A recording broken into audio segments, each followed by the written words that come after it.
horrible, horrible stories. And this case she took on, when she took on the Cherokee Nation, was a case of claims from all of the things that had gone wrong and all of the injuries that they had when they were traveling from and losing their lands in Georgia. And so they had claims against the United States of America for that. The case was at a point where it needed to go to the United States Supreme Court. And at that point, she needed to apply to be accepted to argue in front of the Supreme Court. Not every lawyer gets to do that. You have to go through a process where you make an application, you have to be sponsored by someone, and then you generally, if all of your credentials are appropriate, you are then given a license to practice before the United States Supreme Court.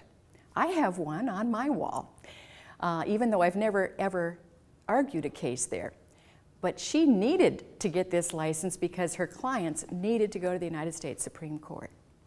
Well, they had never admitted a woman to the United States Supreme Court to argue before the court. And so they kept turning her down, and her clients were sitting here waiting. She needed to go forward.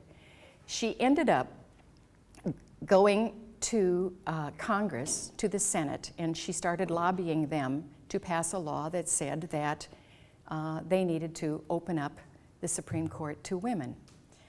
And she wrote the bill, she lobbied it through Congress, she testified before Congress, and eventually got the bill passed so that finally she could file her case in the Supreme Court and argue it herself. She ended up reaching a settlement with the United States government after doing that for $5 million, which in the 1870s was 1880 probably by the time this came through, was a very, very big settlement for the nation. It was a real big success. Do you know what the second thing she did after that was? She had a colleague in the Washington, D.C. bar who also was being denied admission to the Supreme Court because he was African American. She immediately lobbied that the doors be open to him as well. And so he was the second person who had been denied because of this artificial barrier to get in. And that's another example where I'm saying when women search for their own rights, they end up helping the rest of humanity as well.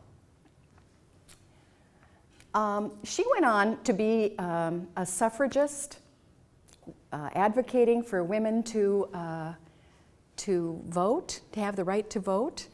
And at some point, she ran for president. Now, she isn't the first woman to run for president. That's Victoria Woodhull. But Victoria wasn't a serious candidate. She was just kind of a candidate. And she never actively campaigned or anything, even when the Equal Rights Party had nominated her. So 4 years later, when Belva is running around the country giving speeches about the need for women to have the right to vote, they draft her as their candidate, and she accepts, and she actually ran an honest-to-goodness campaign.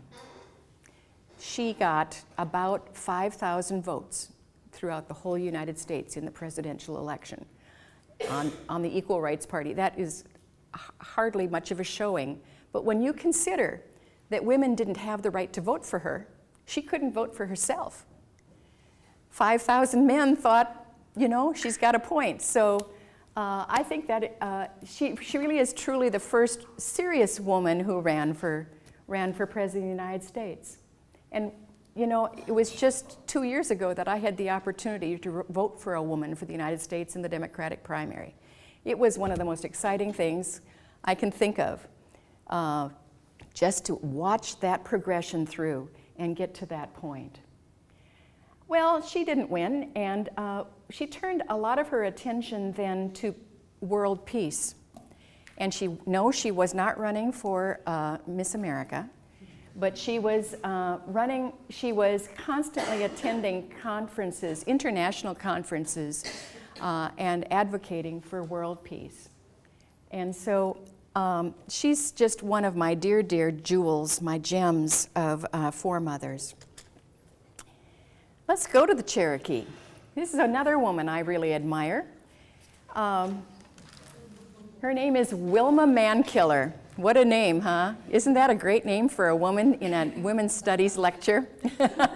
Don't get uncomfortable, guys. I'm told that Mankiller is a traditional name in Cherokee tradition for men and women who were warriors. They were warriors. They were kind of the keepers of the peace of the community. It was your local sheriff, in other words. So we could call her Wilma Sheriff, but Wilma Mankiller was her name. And she grew up in Oklahoma, and well, she didn't grow up there. She was born there, and some of the family lands were taken away, and her family was resettled in San Francisco, and she became pretty radical out there. She went to school. She went to universities there. There was Native people did a takeover in the late 60s or 70s, I don't remember the dates, of Alcatraz at that time to make a big point about Native people and their position and vis-a-vis life in America. And she kind of got organized with that. She wasn't a part of those doing the sit-outs or sit-ins yet on the island of Alcatraz, but she was organizing people to make brown bags and food and so forth to keep those people fed while they did that thing. She eventually made her way back to Oklahoma, and when she did, she got involved in founding the Cherokee Nation Community Development Department.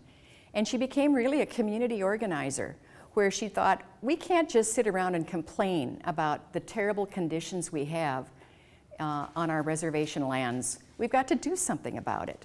And so she organized families who didn't have running water on their land to make each family responsible for 1 mile of pipe that they were going to lay to connect from the water source to all of the homes that needed running water. And they were responsible for raising the money and for digging the trenches and for laying the pipe. I mean, it was just a self-help kind of concept. And it really became an important thing because instead of laying around, people started realizing, my gosh, we don't have to accept the conditions we're in. We can do something about it. We need to organize, we need to get together, we need to do this. So she was immediately loved by the Cherokee Nation. She was then appointed the deputy principal chief. And the principal chief was a great guy. I think his name was Sweetwater. I can't quite remember. But he was the principal chief, and she was his deputy, and she was really understanding how the whole government process works. And at some point, the President of the United States appoints him to become head of the Bureau of Indian Affairs in Washington, D.C. And she's the chief deputy, so she moves up to principal chief. And that meant she was the only woman in recent memory who had become chief of a major Indian tribe. And so that, of course, had lots of murmurs, and there were people that said, no, we can't have this. But she prevailed on that, and she was reelected for 3 terms. She was a tremendous influence on all Indian nations around here, but she was also one who would work with anybody. She could become your best friend instantly. She had a really good way of meeting and greeting people, and so she was well put. And she said in this speech, prior to my election, young Cherokee girls would never have thought that they might grow up and become chief. So she understood how important her own role was. She just passed away in April of this year. She didn't run for her last election because she knew that she was facing a number of medical issues, and the whole Cherokee Nation is mourning her. One of her great devotees is a TLU graduate, a good friend of mine. When he was a student here, his name was Vance Robbins. He now goes by the name Vance Black Fox, which is the English translation of his family name. And he's currently at the Lutheran Seminary in Chicago getting his degree in theology. But I know he came home and attended her funeral because we're Facebook friends. She did also win the Presidential Medal of Freedom, the highest civilian award our country will give. So, those women inspired me. And how do we get from being, getting into, as women, into law? And we have to look a little bit at history. I'm going to do this really quickly. But in 1901 and 1908, there is some evidence that there was a woman in each of those years who became licensed to practice law in Texas. And for sure in 1910, the first women were licensed. So you can look at all of those 3 years and you can see women are breaking into this field that was totally closed to them in Texas all during this time. And how they got there was through a variety of ways. You could read the law. And that was still a practice that was happening when I started looking at law school here when we moved to Texas. I was introduced by my friend Dean Giesper to Carolyn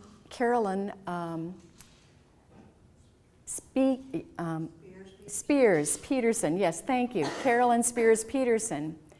And her father had been a member of the Board of Regents of Texas Lutheran. She had been a graduate of Texas Lutheran. She'd gone into San Antonio and she was a legal secretary for a lawyer. And while she was there, she got interested in this. And so she went to 2 years of law school.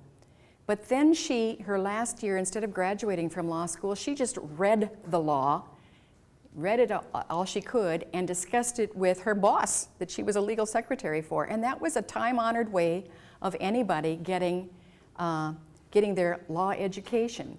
And at the point where she thought she was competent enough to take it, she took the bar exam and she passed. Well, the reason I got introduced to her was because at the time, she was a county court at law judge in Bexar County. She was one of the first 3 women who had been elected judge in Bexar County in the 1970s. So she was there. She has retired now, but that was one example of how you got to be a lawyer. Another way was there were private law schools in Texas who were admitting women, and there were correspondence courses that you could take to get prepared to take the bar exam.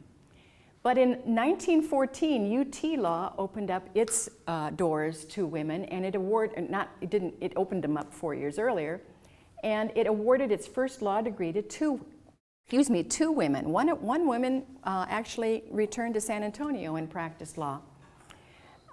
So we have that